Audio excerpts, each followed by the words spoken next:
Okay, the live is loading, so we're almost there.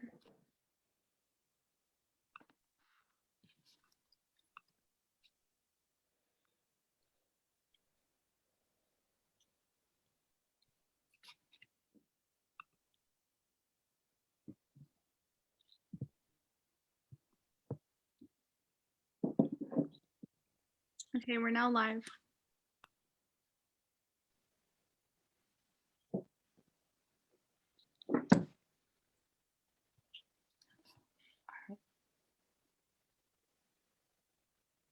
Is it fine to get started? Okay, I think we'll get started.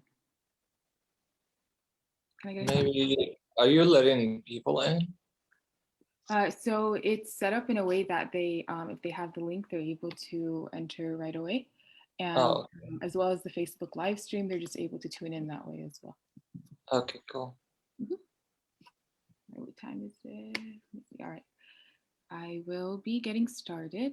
If we're all ready, the time right now is 12:05. Hello, everybody. My name is Lena, and I would like to thank you all for joining us for our SoCal SJP Collective Palestine Liberation Week. I am from San Diego State University, Students for Justice in Palestine, and I will be facilitating today's conversation with my co-facilitator, Lulu, who will introduce herself as well. Hi everyone, my name is Lulu. I'm part of Students for Justice in Palestine at the University of California, Irvine, and I'm also a member of Palestinian Youth Movement. So the SJPs throughout Southern California and the Palestinian Youth Movement have collaborated to put together a week of digital workshops, activities, cultural events, and more commemorating the ongoing struggle for the liberation of Palestine. Throughout the week, we will learn about the crucial roles of students that students and youth play in the movement, our connections to all sectors of the struggle, and how we all unite for a shared common goal of freedom from colonialism, exploitation, imperialism, and oppression. Please join us at our upcoming events shown here at the screen, as well as much as you're able to. And of course, share with your friends and family and community members. And as a quick note, we do have closed captioning available, and you may turn that on at the bottom of your screen if you are attending using our Zoom link. And we are also streaming on the Palestinian Youth Movement Facebook page if you'd like to invite your unregistered friends to join through that means as well.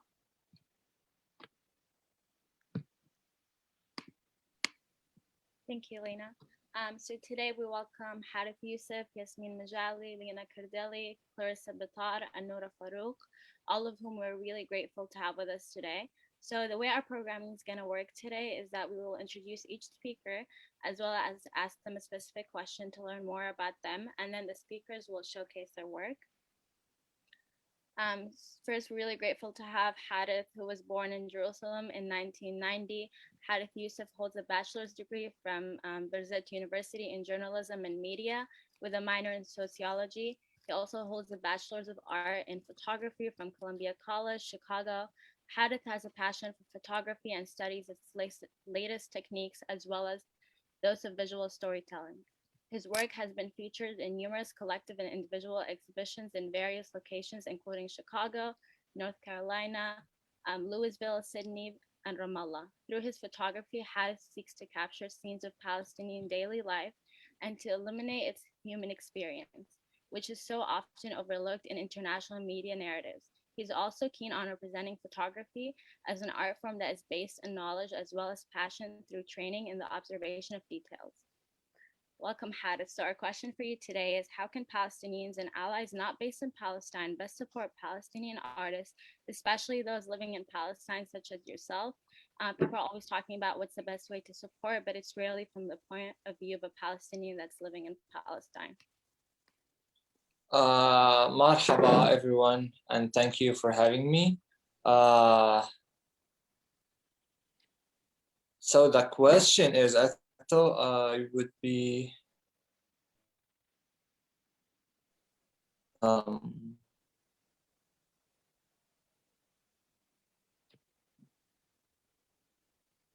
can Palestinians not based in Palestinians,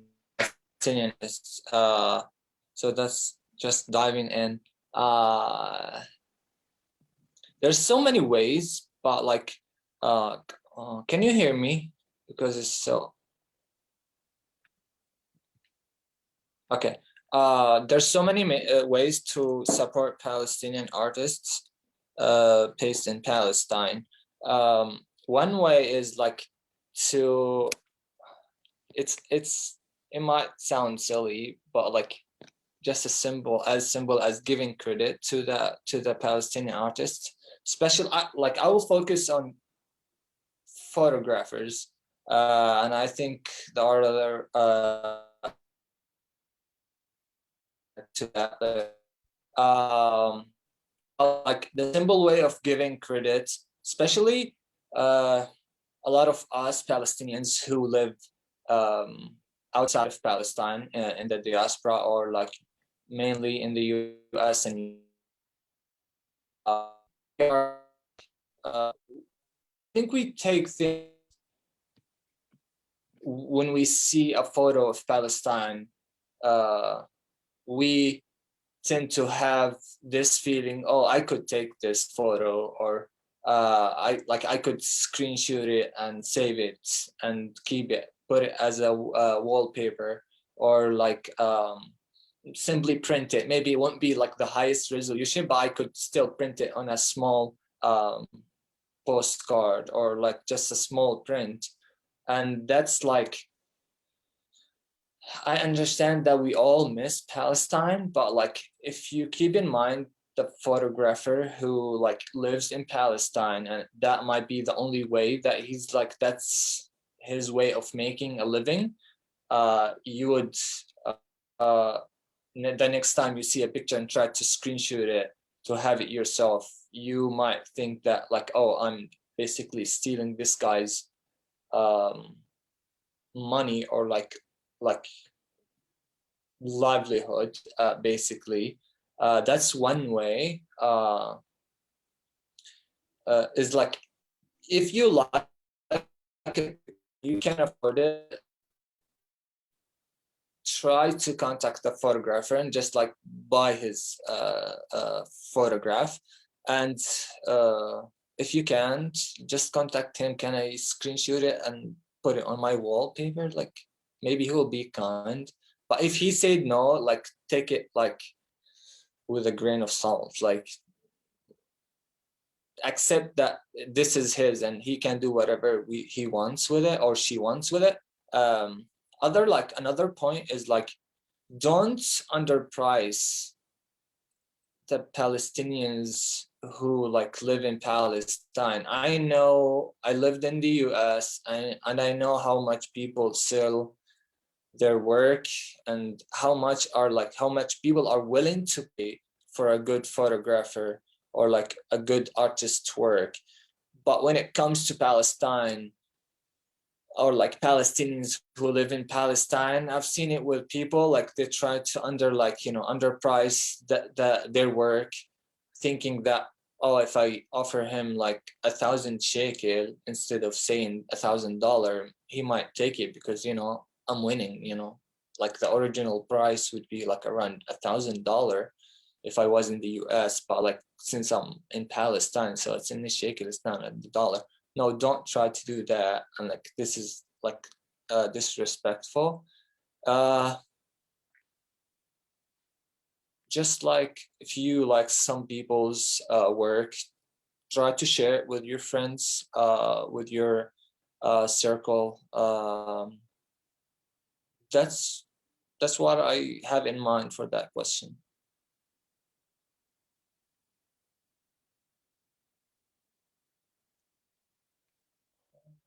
Is there a second part of the question? No, thank you for answering that question, Hadith, but you're welcome to share your screen if you'd like to showcase any of your work. We actually, sorry, we did just have one follow-up question actually that just came up. We wanted to know, how do you find your art? How did you find your art, and how does it help you express your Palestinian identity? If you can explain more about your work itself, and how you got into it, and really all that. I would say like I got into photography like as a profession kind of late. I was in second or third year in my first undergrad. Like I was studying journalism and sociology at Birzeit University here in Palestine. And we had to take a photo class, like a black and white film class with an artist whom I admire and like love. Her name is Rola Halawani. I'm not sure, maybe some of you know her. Yeah. She kind of like, she's tough. She's a tough teacher, but if she sees potential in you, she would just like definitely support you, and like she would always encourage me, and like it's funny, but I will say we had like two sections of the same class.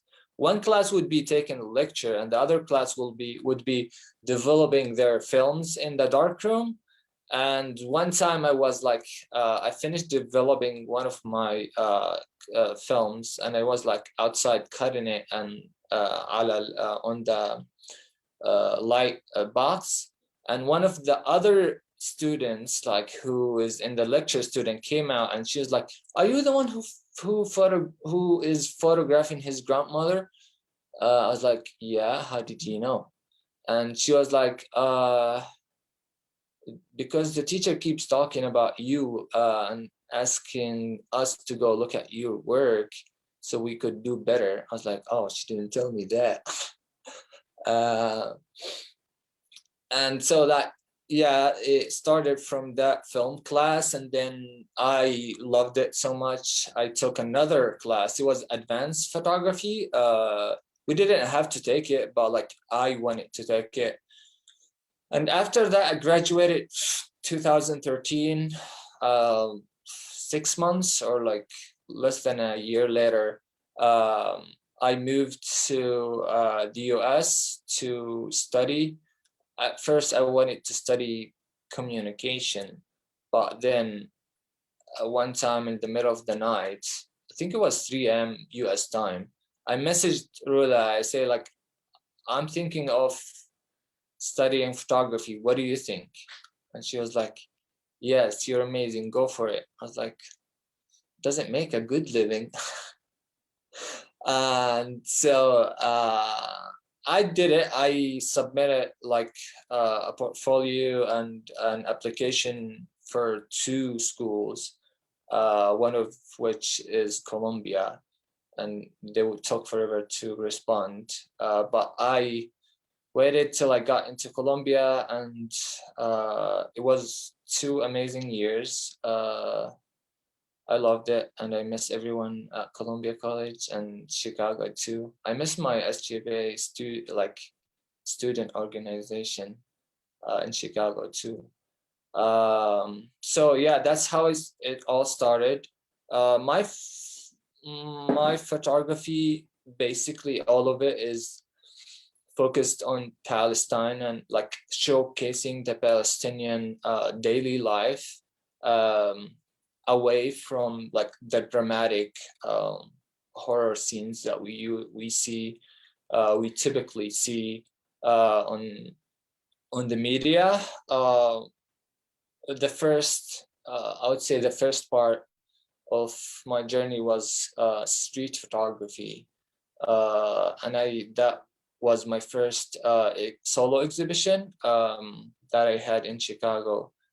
It was about like the daily, it was a personal story, but like it was, the photography part was about like Nablus, the old city of Nablus, and it's on my, you can see it on my website, harithyousef.com. So that part, and the second part is when I came back to Palestine into the end of 2018, and I was without work for 6 months. It was a tough time, so I started working on a project about like there are structures that farmers in Palestine, specifically in the mountains of Ramallah, Bethlehem, and Hebron. It's a structure that we call it, a lot of us call it qasr, in other areas call it matar. Qasr means like a castle, and mintar means a watchtower. I will show you later on, or maybe I'll just okay. So in general, the second part of like the shift is like I shifted from street photography to showcasing the Palestinian ruler, like rural areas, like villages, mountains, that surrounds Ramallah and Bethlehem and Hebron. I might just start showing. So, okay.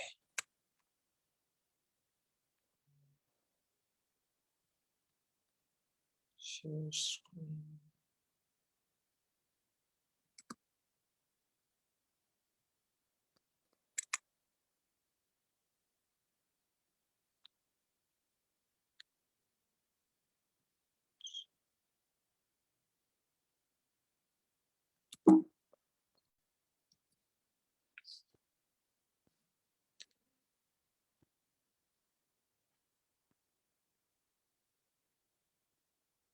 Can you guys see it?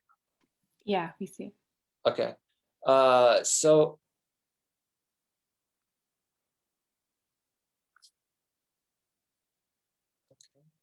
as I started also to wander around the mountains looking for, it all started of me looking for structures like this, which is basically a basic building. It might look basic, but like it's actually made of stones, nothing else, and it's like a way that the farmers or falahin and in the villages around Ramallah, Bethlehem, and Hebron, and you might find it in other areas, but it's really rare because it's a structure that is like was built in the mountains, specifically because it's hard, like in the summers, farmers would go leave their houses and go camp, basically, like, or live in their lands to look after their plants that like they plant, basically vegetables and other harvests, such as grapes and tea or figs. So it's there are so many ways, or not ways, but like reasons why they built it. One is for them to clean the land from so many stones that they don't want to. Second, which is the main reason, is for them to have a high place that they could sleep. They would sleep on top of it, over here. I don't know if you can see the mouse or not, but they would sleep on top, on the roof of the building, and store their mahasil, their corpse, no, store their vegetables and whatever they cultivate inside the building, because it keeps it cool in the summer. So that's how I started. And from that, like while I was documenting and photographing these buildings, I would also share to my story about the landscape around me, because I felt so, like when I was in the US, so many people would tell me, how does Palestine look like? I would say, there's so many different landscape that I don't know. There's mountains, there's valleys, there's everything, but the majority, especially non-Arab, would be like, isn't it like a desert, like a Saudi Arabia or something? I was like, I would always be like, no, it's not. And why would you think that? So I started sharing also to my social media, especially Instagram, and that's when I started getting more follows. Like it actually, my account was private, and then I had many of my close friends ask me to make it public, to for others to see what I was sharing, and that's how my work shifted also, because as I was exploring, I encountered so many views that I did not notice before. I'm not sure why I didn't notice it, because I've always been a village boy, uh, but maybe your eyes just like start to see things differently, especially when you study photography. So I will just scroll between images. Um, a lot of these actually never been shown, so that's why I collected these for you guys to see. Uh, Unfortunately, these structures are abandoned now due to the social and economic change in Palestine, and especially in farming. Uh, a lot of the farmers, especially in the mountains, are not doing farming anymore. So those buildings are mainly abandoned and not maintained.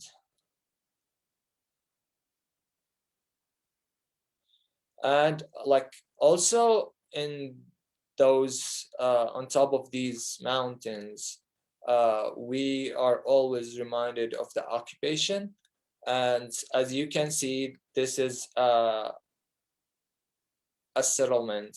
Like this is like a sleeping camp for settler, like for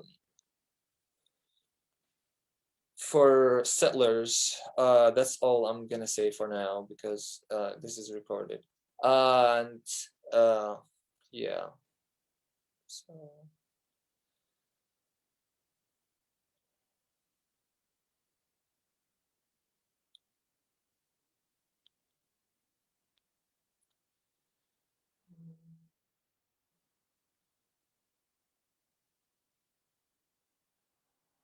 oh, those are actually, I took them yesterday, I believe. Yeah.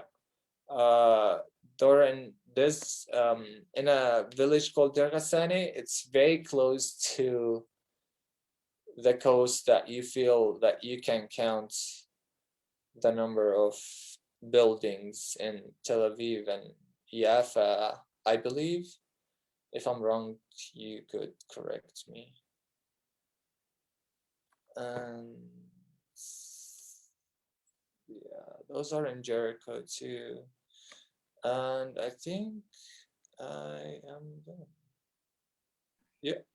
Thank you so much, Hadith. These are beautiful images. Just want to let people know, as always, you can tap into Hadith's work, support his work on Instagram, Hadith_Palestine. And we will also be showing you guys a slide soon with everyone's usernames as well. Thank you so much. Thank you. And for our next speaker that we are going to be introducing, our next speaker is Yasmin Mejai from Knoll Collective. Yasmin is a Palestinian woman and founder of Knoll Collective, which is a fashion brand inspired by her Palestinian roots. Knoll Collective sells a variety of garments that are ethically made in Palestine, inspiring and empowering many Palestinians around the world who wear them. Through her garments, Yasmin showcases the beauty of Palestinian designs through her garments while sending a political and feminist message. Knoll Collective strives to incorporate fabrics that are ethically made to change people's relationships with their clothing and the people behind the creation of their clothes. And for our first question for Yasmin. Oh, Yes. Sorry, Lena, before you ask my first question, just because I don't want to forget, I just want to add a few things to the bio, in case people don't know about me or about Noel. Thank you for the introduction. Yeah, so I'm the Fawi. I live in Ramallah. I'm from Tubas. If you're familiar with Tubas, I'm sure Harith you are. Um, I live in Ramallah now. I am speaking to you from Haifa city, بالداخل, and I actually am here illegally. So to those listening, I'll see you at the checkpoint on the way out. And Noel Collective is just a few years old now, and we identify as an intersectional feminist and political fashion label. I didn't study fashion. I actually studied art history, and I finished my master's at Duke University. I just wanted to add a few of those things to add a little bit of context. Thank you. Of course, thank you, Yasmin, for sharing all that. So for the first question that we have, so when myself and others, we think of Nord Collective, we don't think, oh, it's just another clothing brand, but rather how admirably transparent you are about the efforts and the story behind how each garment is made, as well as the struggles experienced along the way. Can you lightly touch on, or not lightly, just go as in depth as you like, the floor is yours, on how Null Collective works at the intersection of feminism, Palestinian culture, ethical fashion, as well as social justice? Yeah. Just in case you're not familiar with the word, Nol is actually it's a word which used to be very well known in our language. Now, if you ask most Arabs, not just Palestinians, it's what a Nol is, they have no idea. They had just this generation just genuinely hasn't heard the word. It's not commonly circulated. This is something our parents and like definitely our grandparents know, just because it was still an element, like a very critical element of their culture before it sort of died out as a physical item, but also as like the culture and the practices surrounding this. So a non it's the Arabic word for a loom, like the manual loom on which we would weave our fabric and our rugs. If you have ever seen a traditional Palestinian thobe, the classic Jannunar fabric, also called Majdalawi fabric, is traditionally hand woven on a noel. So we fell in love with this word, particularly because it is something that has died out as it's not died out, but it's been pushed to the edge of extinction. And it used to be something around which entire communities would, particularly women as well, right? Weavers would congregate. It was this like central force around which we would congregate. Everything on the loom was naturally harvested from our land. So cotton, wool, silk even. And this died out, was pushed to the edge of extinction, of course, because of occupation, which is a long story. I won't get into it today, but I was really interested in this word, particularly because I wanted to revive the conversation around what is this, how critical was it to our culture, and why has it died out, right? And why should we be reviving it?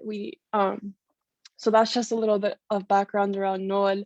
It's also a little bit of insight into that, right? So when you hear any fashion label, it's not necessarily common that you would hear them describing themselves as like intersectional, feminist, or political. Like usually people don't associate fashion and politics, but the reality is that fashion is inherently very political, right? It's political because the people behind your garments, well, first of all, there are people behind your garments. Usually we forget this, particularly in this generation where we're sort of disconnected. We've dehumanized and decentralized the people in our the process of making clothing. But the reality is that there are people behind our clothing, and those people live in various, depending on where they are in the world, live in various political, economic, and social frameworks, which inherently end up stitched into the very fabric of our clothing, right? And so for that, we at Nord Collective strive to highlight that, not just highlight that, but to show it. So we work with a variety of women's cooperatives, family-owned sewing workshops, and family-owned and family-run factories, particularly a factory in Gaza. The women's cooperatives are in villages on the edge of Jerusalem, and then the family sewing workshops are in Ramallah and Jenin. And we work so hard to try and illustrate the stories of these people, the stories of the previous generations within these families, and how not only fashion has changed throughout these generations, but also how Palestine has changed as well. And also highlighting the very feminist nature of clothing. So we work to show the intersections and to really sort of dismantle this barrier that has been built between consumers and producers. So that's what we do at Nord, and that's why we call ourselves an intersectional feminist and political collective. Thank you, Yasmin. We do have one more question. So similar to how the Not Your Habibti anti-calling / sexual assault campaign turned into a popular fashion piece, we see Nord as a brand with a strong resistance message, not only about feminism, but also against Israeli occupation. How can fashion be resistance art? And can you speak on how you don't have to choose between feminism and statehood? Oh, well, this is another element of the political reality behind our clothing. And this is what I was referring to when I'm talking about the political frameworks that affect the people who are making our clothing, right? The reality is, at the end of the day, that Palestinians are under occupation, that our movement and everything, the things you wouldn't even imagine are affected by occupation. And when I'm speaking about myself, I'm also speaking on behalf of other creatives in Palestine who are struggling to create. First of all, because size can be so limited, because we don't have control over our own borders, but also how we can share that. Like, the way that we're allowed to share our work with the world is also affected because of occupation. So, for example, one of the biggest struggles we face, as well as other creatives struggling to get paid, is getting paid, right? So I call this fintech apartheid, financial tech apartheid. For example, PayPal doesn't work in Palestine. Most payment gateways, like if you build a website, you need something called a payment gateway, which allows you to basically receive money from customers. There's, out of like the hundreds that exist in the world, there's only one that works with Palestinian banks, and it's really hard to get approved to even use it. So, I mean, that's just one example. Borders, I mentioned earlier that one of the producers we work with is a family-owned factory in Gaza. Working with Gaza, for obvious reasons, is incredibly difficult, because not only it's an open air prison, even medical supplies can't get in and out, let alone fabric and garments. And what happens is, you might order a jacket on our website today. Typically, when you buy something on other websites that are not Palestinian, the jacket would ship out in like 2 to 4 business days, and then it's at your door like 3 to 5 business days after that, maybe faster depending on where you order from, Amazon, And in Palestine, it's a lot different. Sometimes people place an order for a jacket, and we've had extreme cases where things arrive like 2 months later because the garment is just sitting at the checkpoint. The soldiers decided that they didn't want to open the checkpoint that day or that month.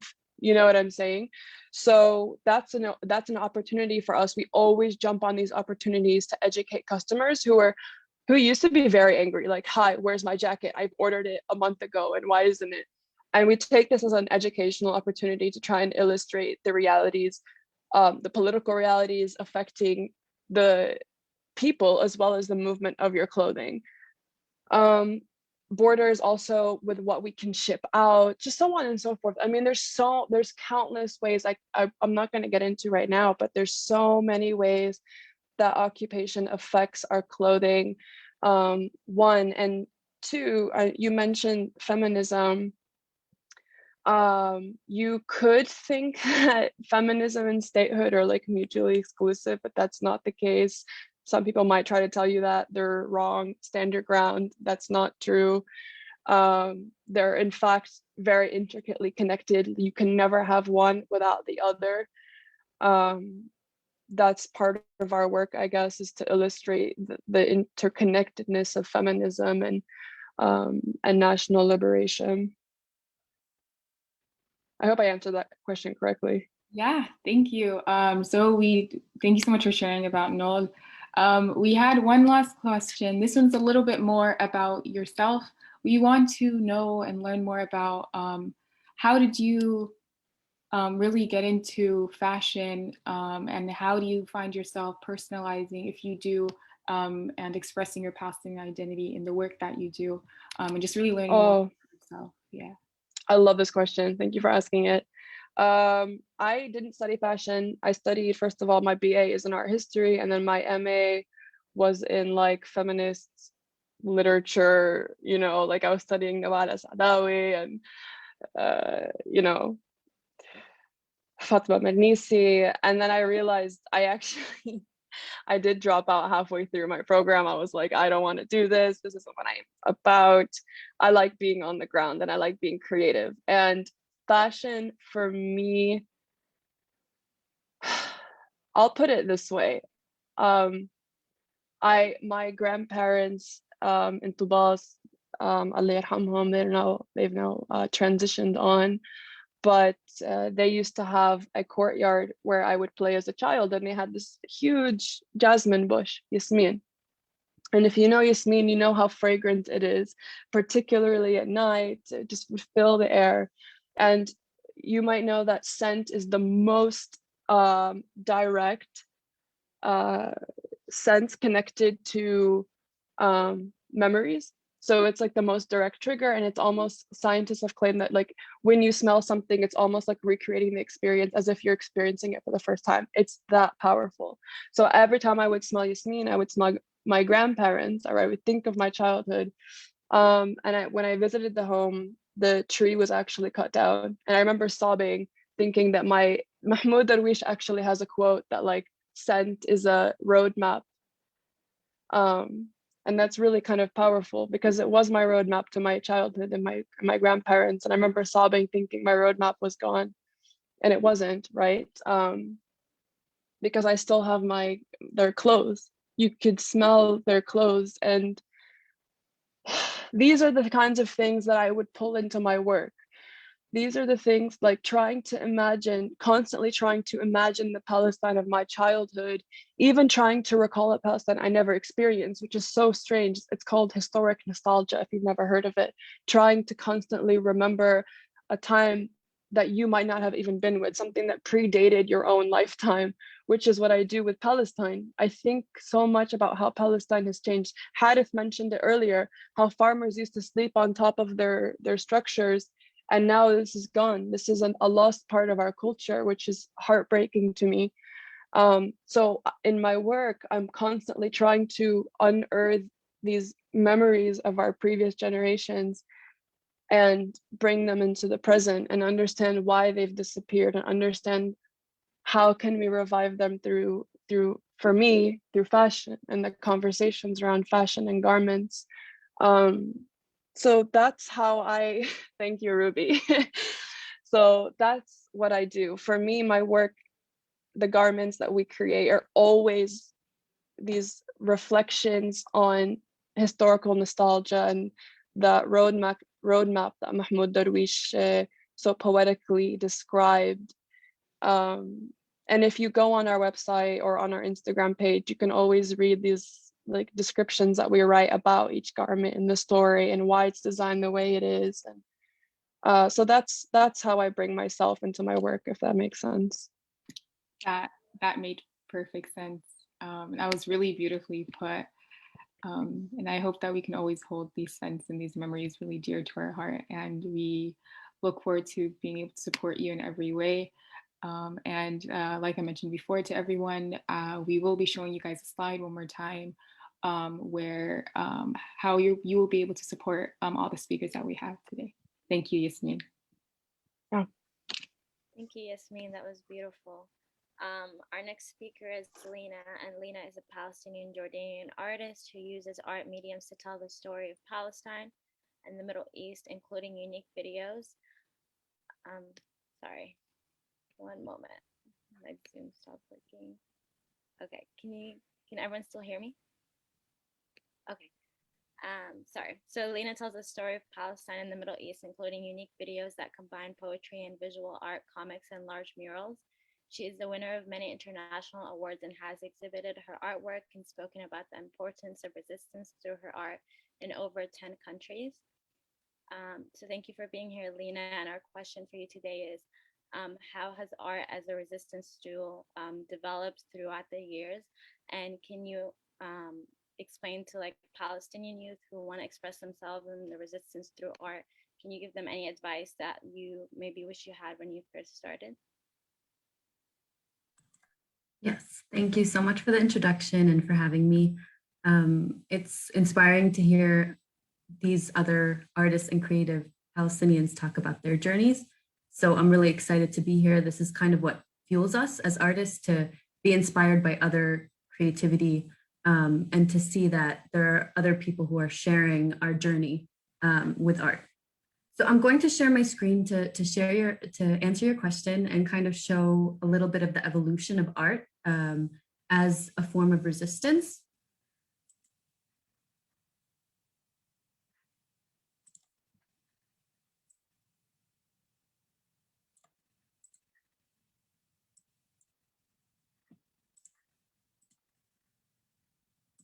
Okay.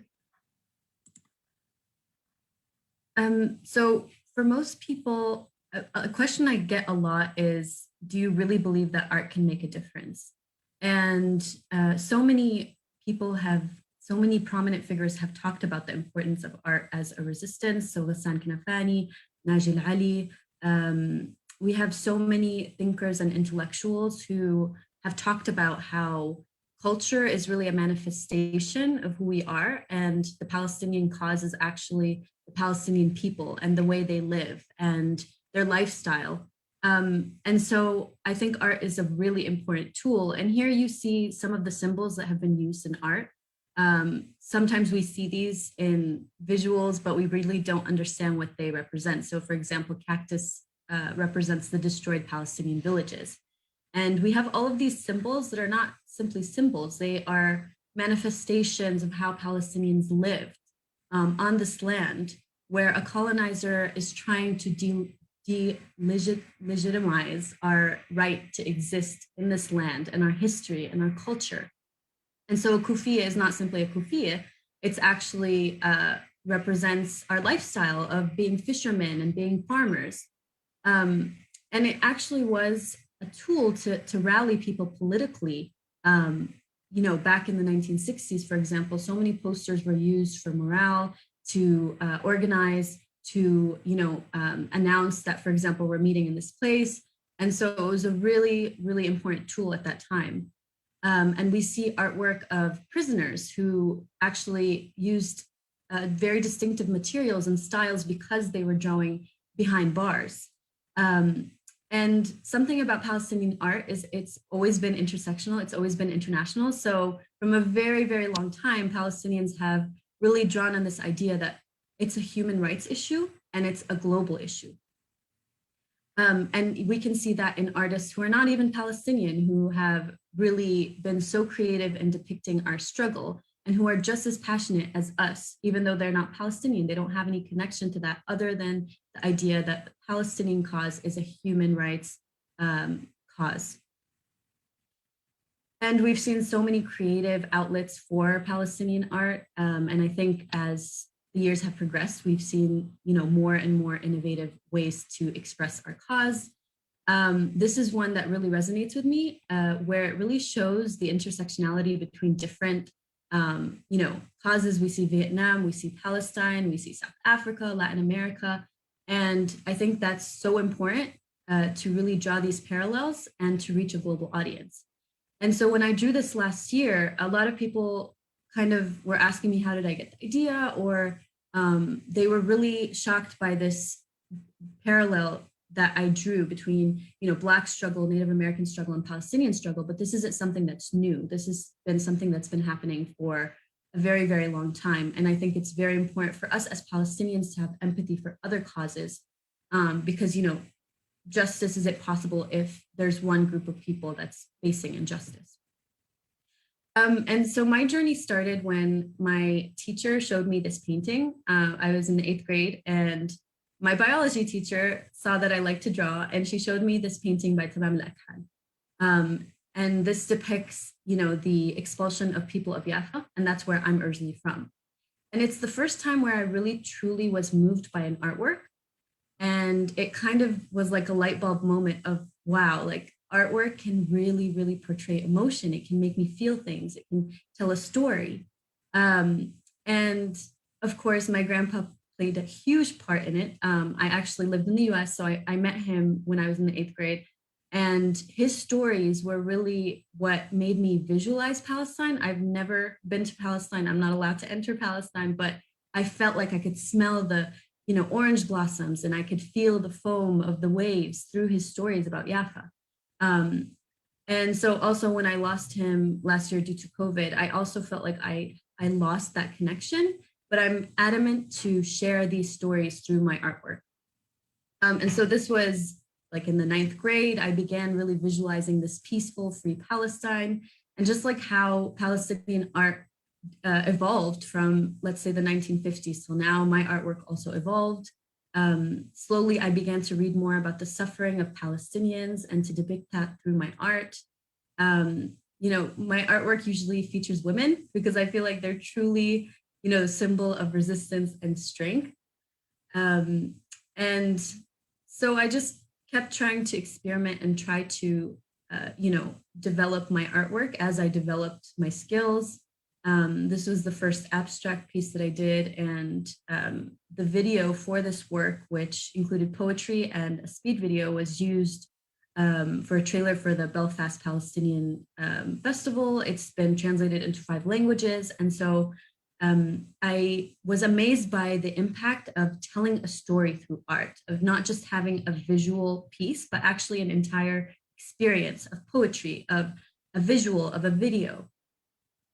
And so slowly my style progressed. I am always trying to, find new ways to express what I feel for Palestine. So this was my first political cartoon where I responded to, the things happening in Gaza while we were all busy watching the World Cup. And so political cartoons, I feel like, are my angry outlet, and they're very, they have a lot of satire in them. And so I progressed to digital art. As I mentioned, I'm always trying new techniques. This was a work that won the Ghassan Kanafani Arts Resistance Scholarship. It tells the story of art and how, intersectional that is. And I was amazed to read that Ghassan Kanafani was actually the one that inspired and really encouraged Najil Ali to, as a young child, to pursue art. And so that's really important. And most of my work really dives into the root of colonialism because, the entire Middle Eastern and African region are really victims of colonialism from the 19th century, the 20th century. And so even right now I'm studying Masters in Global Affairs. This is something that I'm really exploring, of how we need to really describe Israel as a colonialist project, not just an occupation, and that it's an extension of, French, European, American colonization. So I've tried, I've experimented with face painting. This was something that I did, to draw parallels between COVID as a virus and Zionism as a virus. I've worked with salt, I've worked with sand, I've done murals. And, art is not an easy path, but I'm so glad that I've stayed true to who I was and I really pursued this path, because as Palestinians, we're not excellent just to be excellent. We're excellent in order to represent Palestine. And one of my proudest moments was when an art video actually got me to the United Nations and I got to wear my Palestinian embroidery and represent Palestine. And I think that's something we can all do. We can all excel in whatever, field we're in. You don't have to be an artist. Whatever field you're in, you can definitely excel and represent Palestine. And so I included this just because I worked as an art teacher in Jordan, and I was so shocked that young students didn't even know who Hamdallah was. And I think it's so important for us to keep these symbols alive with the younger generation, because honestly, Hamdallah is one of my favorite characters, and it's definitely something that drives me as an activist. And so part of my work is we go to refugee camps, we go to underserved areas where Palestinians live in Jordan, and we hold artistic workshops that really allow them to be proud of their Palestinian identity. Because obviously, one of the, let's say, symptoms of colonialism or aftermaths of colonialism is this idea that we're inferior, this inferiority complex that I suffered from when I was in school in the United States, where I didn't want to say I was from Palestine because I was embarrassed, because I didn't think it was cool. And youth in Jordan face that as well, where they feel like they're not proud of their Arab or Palestinian identity. And so this is something we're trying to change. And so really, I believe that, forms of resistance come in many shapes, as, the other guest speakers have shown. It comes in music, it comes in writing, it comes in boycotting. And I really want to encourage everyone here to find that method that they can resist, because honestly, no effort is a small effort. And I know that I might not see a free Palestine in my lifetime, but I know that I can inspire someone who will raise another someone who might liberate Palestine, or who might witness that free Palestine. So I don't know if we have time. I wanted to show you an excerpt of one of my art videos, but that's totally up to the organizers if we have. Yeah, the floor is yours until, we did send you a chat, so yeah, all yours. Okay, should I see the chat? Like, should I stop sharing? Yeah, so you have about 3 to 4 minutes. Okay, so I think this is like 3 minutes. Okay.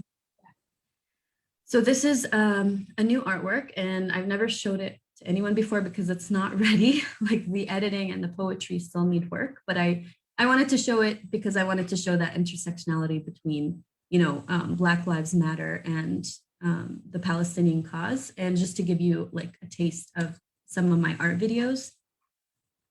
So let me try to share this.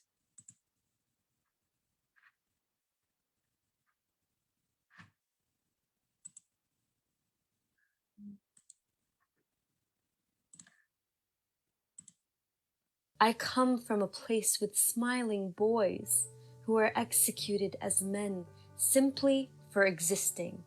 Tamir Rice was 12, but he was a man worthy of execution. Ali Abu Aliya was 14, but he was a man worthy of execution. Our men are running out, so they use our children as target practice. I come from there, where mothers' tears keep graveyards green, where mothers occupy a permanent place in the sky close to God, praying for their children.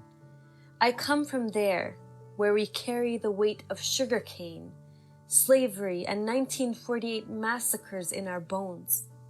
And yet, they deny us even that. Our hearts flutter and beat in protest. They send in their mascot, the dove of peace, but we have already raised revolution within the cages they have built. I come from there. We all come from there, the remorse of survival, the incurable hope of reunion, the spaces between a stone and a tank, the flutter of a heart. Despite them cutting off our oxygen, we can't breathe, but we can hope that we come from there and we will return there.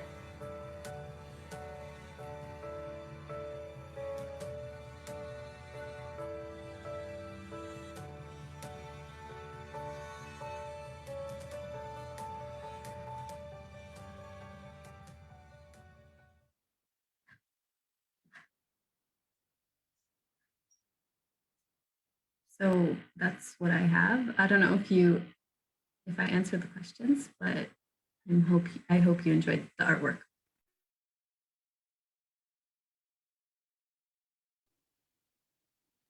Thank you, Dina. That was amazing. And thank you so much also for giving us really that exclusive look at the excerpt that you just showed. You really touched on all the points and more. We are really so thankful to have you here. And on to our next speaker. I will be introducing Noura Farouk. Noura Farouk is a Palestinian Lebanese writer and an herbalist who hails from Akka and Haifa. Her family was exiled in 1948 and since has been living in Lebanon, where she also has roots. She has organized youth across the United States and Lebanon for Palestine and to bridge liberation movements into a collective. Her creative work uses oral history. Her creative work uses oral history, lived experiences, image collaging, and advice, as well as both a starting point of education and a healing practice. She hopes to be able to create a literacy home and lasting legacy for that which has passed, as well as the current reality of our struggle towards freedom, to connect diaspora back to the Arab youth throughout the Levant, and to rehumanize the narrative around the Palestinians who remain in a dire situation in Lebanon since 1948. Thank you, Noura, for being with us here today. We are going to start off with the question for you. How do you see the legacy of resistance literature, or adab al-muqawwama, in Ganafini's words post-Nakba? How are you inspired by different? Let's start with that first question. Okay, so the question, can you repeat it again? Yeah. I'm sorry. How do you see the legacy of resistance literature, or adab al-muqawwama, in Ganafini's word post-Nakba? Okay, so for me, well, thank you. Also, thank you to everyone. All the panelists was beautiful, and I relate to a lot. For me, I think that literature itself and writing itself kind of gives us an opportunity to capture moments which have passed, which we're experiencing in the moment, and which we have not experienced. So I think one of the speakers spoke a little bit about historical nostalgia, and a nostalgia for something that we haven't experienced or that has passed. And I think that's something that really inspired me to write, because when I, like many, I think of us in diaspora, we feel a sense of responsibility to carry these stories with us that we maybe didn't live through ourselves, but we live through in a different way. We live through things through the memories of our parents, our grandparents, and a lot of the time, we are the vessels of these memories. And I think literature is specifically an opportunity, because it gives us an opportunity to take the memories that are kind of being we are these vessels of, and we're these containers of, to kind of put it back out into the world, and create a real lived space. I wrote something a little while ago on this, and I felt it was relevant, so I'm just going to read a little excerpt from it. So there was something about why the Palestinian experience feels very fragmented when we look at it, and that it doesn't necessarily have the central sense of belonging. So when we look at like the Nakba and the loss of land and the expulsion and kind of like just first of all how violent the Nakba itself as an event was, and the continual like displacement, how continual violence has been experienced generation after generation, we're looking at like a big loss, first of all, of land. We're looking at a big loss of memories. We're looking at a big loss of documentation. A lot of the people who, you know, had properties and stuff during the Nakba in 1948, or had homes, or had land, or groves, and did have documentation for them, it didn't matter. It wasn't legitimate, you know, it was thrown out after. A lot of these things were erased. And that is a continual cycle every generation. And every generation we move further away from the original documentation, even of the Nakba. So for me, I think this highlights kind of this loss of a sense of belonging. And I think it's an interesting opportunity because it also creates a sense of belonging for all of us. So I think this is maybe gonna sound less hopeful than I intended to mean, but I think that a lot of these realities highlight why exile feels perpetual, and why like generations of youth, and we've seen this since Kanafani, we've seen, you know, Emil Habibi, like lots of writers, you know, throughout our history. The youth and as we grow, we continue to reconstruct a lost narrative, and we search for a rest from the continual exile by constructing a literary narrative and like meeting in this imaginary ground where we can affirm our existence and affirm our experiences. And I think that that's extremely powerful because a lot of the violence that's happened to us, besides it being a geopolitical strategy and a warfare, a lot of it is also psychological and cultural. There's a really important part of dehumanization that comes into play that involves erasing a narrative of a people's and an identity of a people's. So I think the strength of this sort of resistance can sometimes be lost when we're really looking at what are we doing here, why are we creating, because violence has been done to us to take these things away. And by recreating them and refinding ourselves, we are doing like a big part of rebuilding what is Palestine.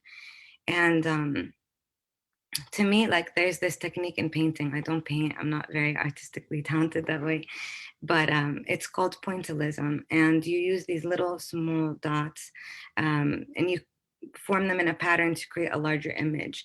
So I always felt that like this is the Palestinian experience anywhere, even within Palestine and outside of Palestine. We're all like dropping these little dots of memories and things that we've either experienced or that we're holding on to, or that have been experienced from generations before us, or that we imagine experiencing, that create this like belonging, affiliation. It's like a weaving together of the past, the future, and the present. And it kind of like speaks through the generations up until we find ourselves in the present moment, and we have this like constructed picture of what Palestine is.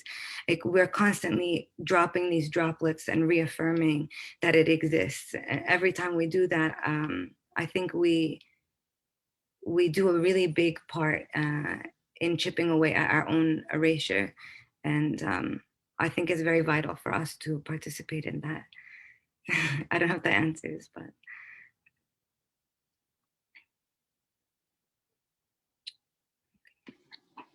Thank you, Noura. We have another question for you. How are you inspired by different liberation thinkers and writers, as well as your own narrative and experiences? And how do you show this through your work? I know you touched on it a little bit, how we contribute ourselves to what we do in the work and how we, so if you can just expand a little bit on that and how your experiences as well. Sure. So this is a big question, I guess. I think for me, like, well, I have like this master list of like all of the Palestinian creatives that I found like throughout my time searching kind of for a narrative. And if anyone wants it, I could send it out. It's really good. Most of the things are available online for free. But I started making this like very long time, years and years ago. And I really, I grew up like pretty far away from anyone who could relate to my narrative. And so it was really important to me. Like my grandmother used to tell me a lot of stories. And like everyone else, I think I have these um, like bullet memories from my childhood, and like the scent of a certain bush, or sitting down and like watching my grandmother tell me certain stories, her showing me pictures, you know, that she was able to keep. And then there's like that which I hold on to, and then there's like my actual lived experiences by seeking these things out, and then there's like my hopes and dreams for the future, and then there's this other realm which is this constructed path that existed before me and for me and for all of us to follow down. And like I want to showcase that. I feel like lots of writers have inspired me, and you know, like Ghassan Kanafani, I think is a really big one for me, because my family on my grandma's side is from Akka. He's from Akka, and he writes about Haifa as well.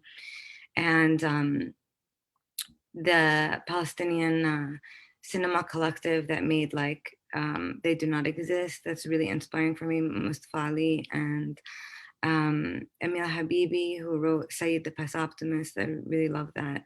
There's a lot of different, you know, Mahmoud Darwish, of course, Edward Said, all of these thinkers, you know, there's times when I have like gone through and I read the pages and I find myself like writing notes on each page, you know, because I relate to it so much. It like brings up something like I'm overexcited. Like I'm so overwhelmed by the way I relate to it. Whether or not I had these experiences, it's like this ancestral memory that I'm like triggering every time I revisit a page or I look at a photo or something. I really feel that I remember something maybe that I didn't experience. I think that that is a really powerful thing. And like just about me particularly, and why what I try to do with my work. So I like started studying when I went to school. I studied in Lebanon. I went to AUB. And at the time, so my father was Palestinian refugee in Lebanon, and my mom's father came from Palestine to Lebanon, and she grew up in Lebanon. And anyway, I went and studied there. I really wanted to retrace a lot of the experiences my family had. And to be honest, like a lot of the things that affected me growing up, like a lot of my family's experiences, and I'm sure all of us, like impacted the way that we grew up and the way we were spoken to, and the way that there's like a longing, like a sense of longing, you know, that I think we all carry and feel. So I wanted to go search for that. But I studied politics, and I studied politics for a while. I got in a lot of trouble organizing for Palestine, actually, in the process of this.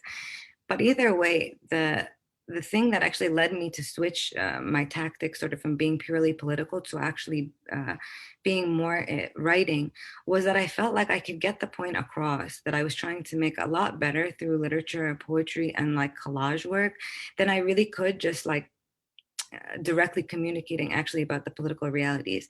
It's really hard to make people connect sometimes with a political narrative. It's a lot easier for them to connect to like a human narrative.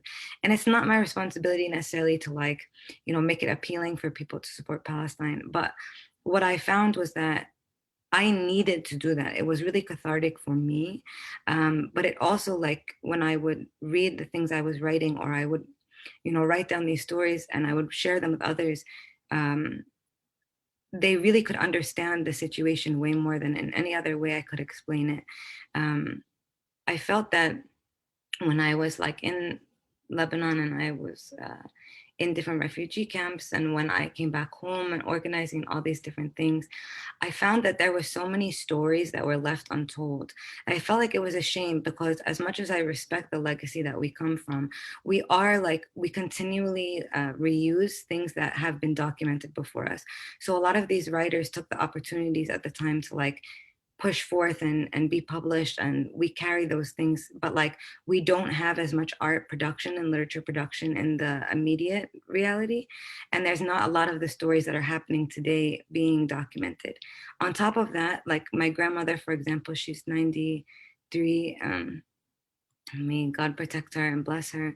You know, she's last like generation from the Nakba, and her stories are disappearing, you know, with her disappearing.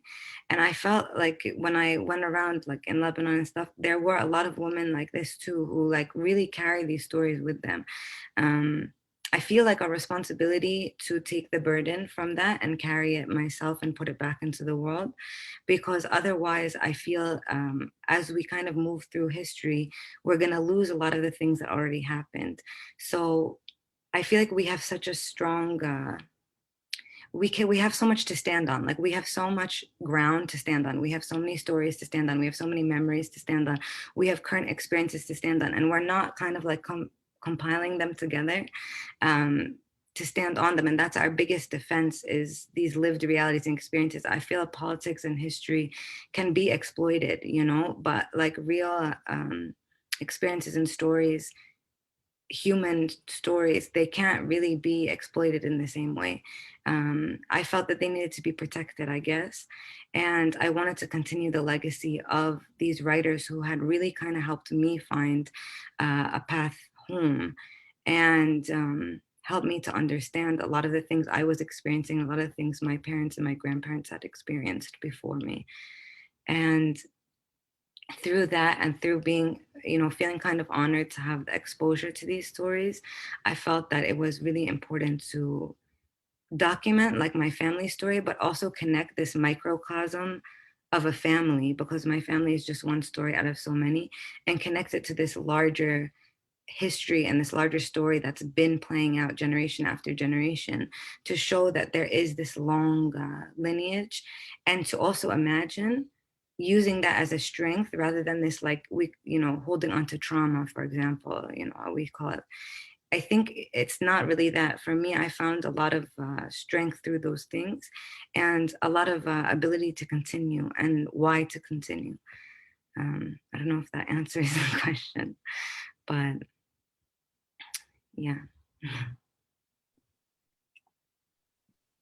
Thank you, Nuda, for sharing with us and your responses. And I think you touched on a lot of points that we actually have a lot of attendees here who are students and who are organizing just like you did when you were a student as well. And I know, especially for those parts, it must have like really resonated with us. And thank you so much, Amir.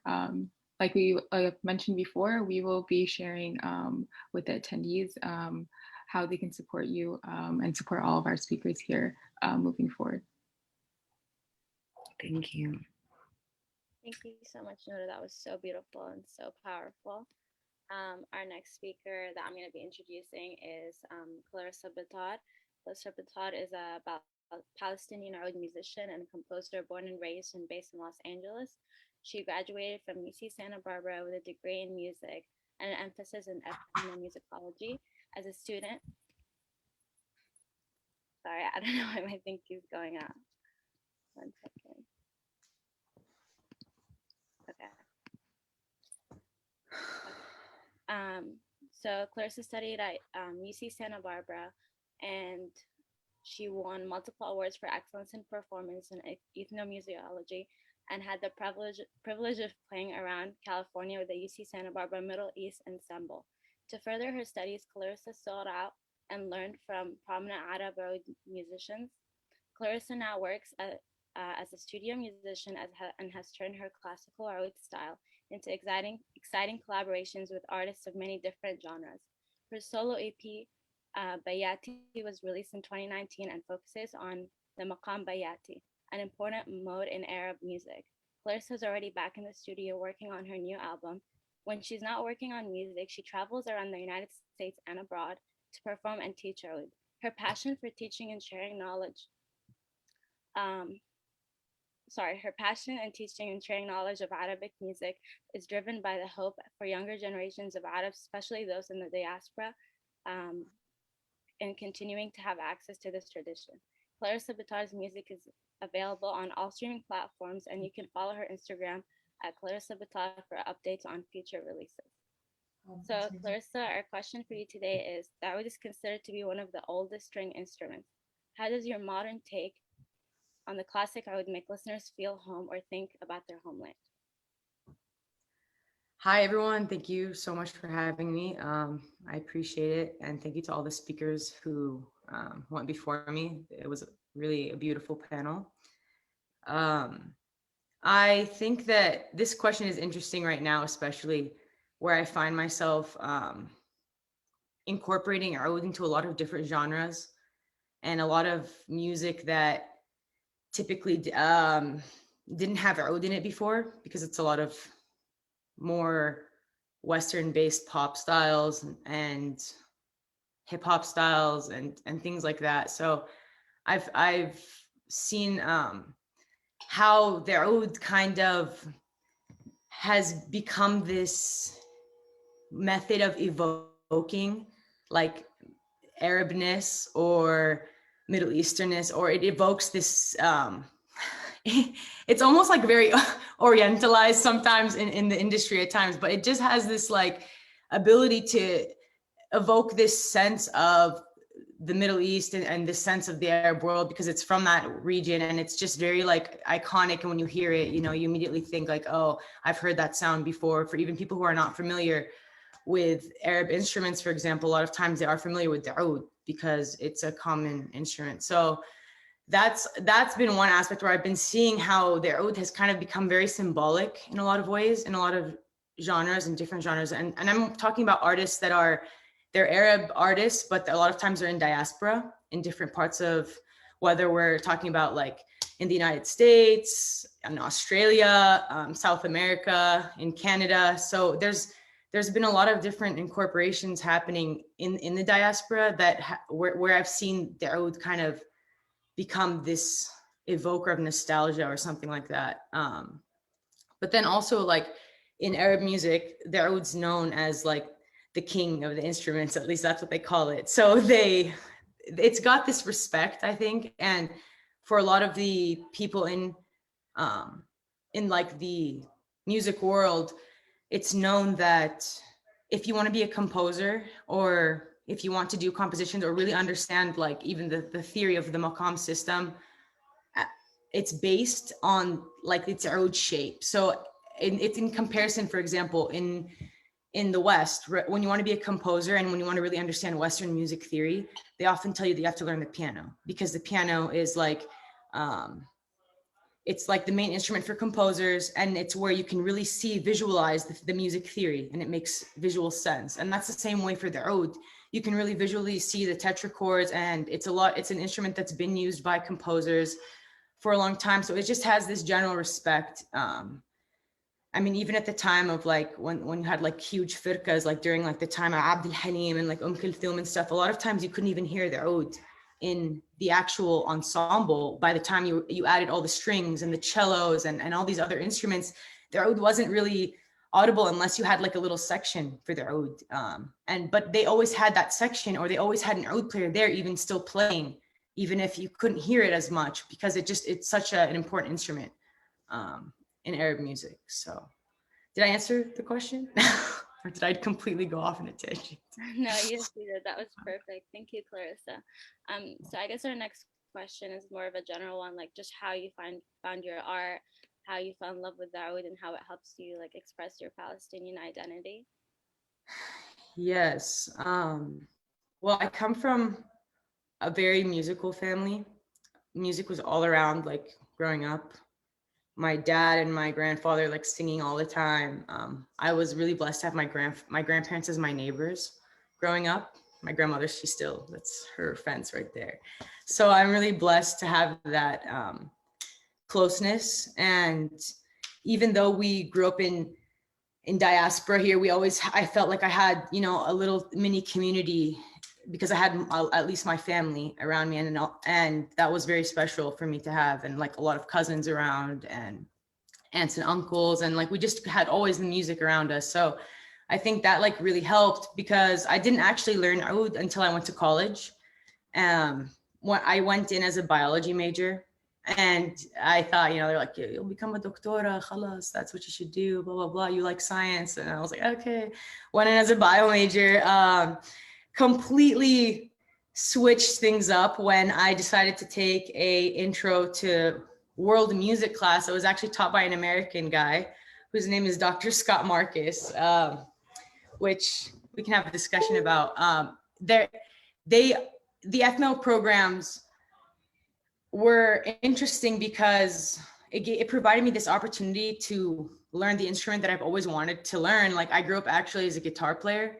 I started playing guitar when I was 11, and I was always like, Dad, bring me an oud, you know, I really want to learn. He's like, Baba, it's different than guitar, you know, it's not the same. And I like, so he never like really like bothered to get one. And I was like, always just this thing that I always really wanted to try. So when I got to this program, it was like, oh, this Dr. Scott Marcus was like, I offer oud lessons, come to my office, I'll give you an oud. And I was like, oh, this is awesome. Okay, I'm gonna try. And I remember I called my dad and I was like, Baba, I'm gonna start learning oud. He's like, Baba, it's difficult, blah, blah, blah. He told me that. And I was like, that when he told me that, I was like, I'm gonna prove you wrong. Like, I'm gonna practice so hard. I'm gonna do it so bad. Just because you said that, I'm gonna work so hard so you know that I can do this, you know? And then when I did, I remember the first time that I played for my family and they were so shocked and they were like, enjoy it, not only shocked, but they enjoyed it so much. And it like evoked so many things for them. And it almost like re-sparked this like a deep love for the music. It's like what was always there, but then it just like kind of brought it up to the surface, like very forefront. Because everyone was like, oh, we're cooking dinner. There's nothing to do. We're all sitting around after dinner. Yalla kursi jib al-oud. And we're sitting down and playing. And then like, you know, people come over and you see how much, especially for me with like a lot of the people that we know here that grew up in Palestine, they're a lot of the older generation. And like, they loved that music that I was playing, the Kulthum, the Abdul Halim, all these classics. And like, this was like the music that they grew up with, you know? And so when I would play it for them, I would see just how much they'd enjoy it and how much it would bring them back into like that place. And it just really like, for me, was such a special moment, like where I was able to connect in such an important way that it oftentimes can be difficult to do in diaspora. It can be difficult to feel like you don't have the same experiences. You don't have that direct connection a lot of times. And so it was just this beautiful way for me to have that connection and to see how I share that with people and to see what it brought out in people and to see the amazing moments that like music helped facilitate and create. And it was just for me that drove me to like even pursue it further and to really dive into it. And it's obviously it's something that I really enjoyed too. I would like pick up the instrument and like not realize that like 4 hours had passed. And I'm like, wow, it's like something I could really do and really like love doing. And so I think that it became something more than I even imagined that it would be for me, where it's like now, like, I can't even imagine. It's like, when did I not play this instrument? Because sometimes people are like, oh, it's that oud girl. Like, I don't even have a name anymore, but it's definitely something for me that has meant a lot in how I can connect with others and how I can just express my culture with other people, with other Palestinians, especially for people here in diaspora who like a lot of times they don't get to have you know, somebody playing the music for them, or they haven't heard a lot of this music live in a long time. Thank you so much for sharing that with us. That was beautiful. If you'd like to play anything for us before we close out, I'm sure we would all absolutely love that. Yes, I definitely can. Thank you.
afternoon on time if you guys want me to. That was perfect. That was really amazing. Honestly, just listening to it, I really missed Palestine myself, actually. Thank you so much, Clarissa. Thank you to all of our panelists for, yes, it's true, Clarissa's biggest fan is in the chat right now. Thank you to all of our panelists and our speakers for coming today, for sharing your experiences. And we, as promised, we have a slide where we will be showing you all how to support moving forward after this event. And I'd like to thank all of our attendees for coming today. Check out the chat if you'd like to also see some more ways of connecting and the slides. Take a screenshot, share with your friends. And thank you all for coming to our third event for Palestine Liberation Week. If you guys can, tune in tomorrow for our medical apartheid event. It will be 6 p.m. PST, and we hope to see you guys there, and follow our SoCal SJP page as well as our lovely speakers. And we are so thankful and grateful for having you guys all here.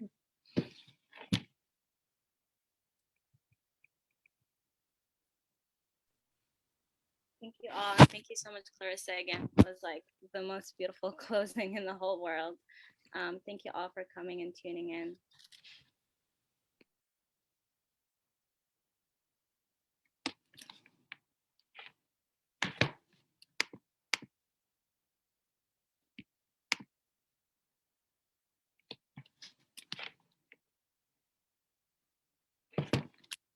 Sorry, I just want to also say the event will be Tuesday. That's my apologies, not Monday.